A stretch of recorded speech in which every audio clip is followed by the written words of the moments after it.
So 70-year-old female, she's fairly active, has this periprosthetic femur fracture.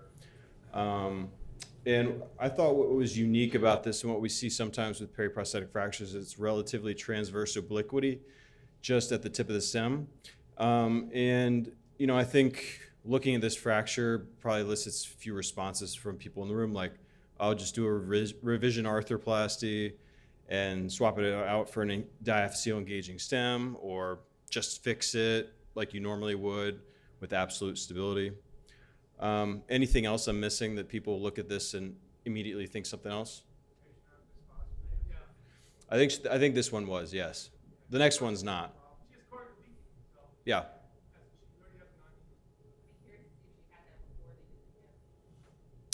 Yeah. Good points. I don't have any of that stuff, but I think that's part of why we did this approach.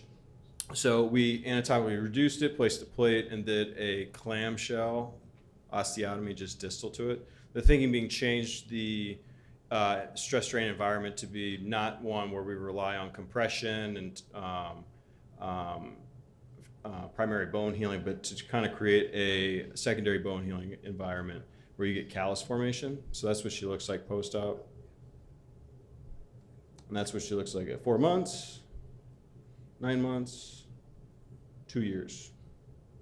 Can you explain for the residents how you did the plate shot? Yeah.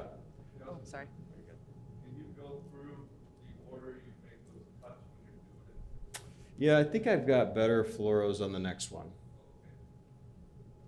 So like I was saying, again, some of you might identify that, she's got some bisphosphonates.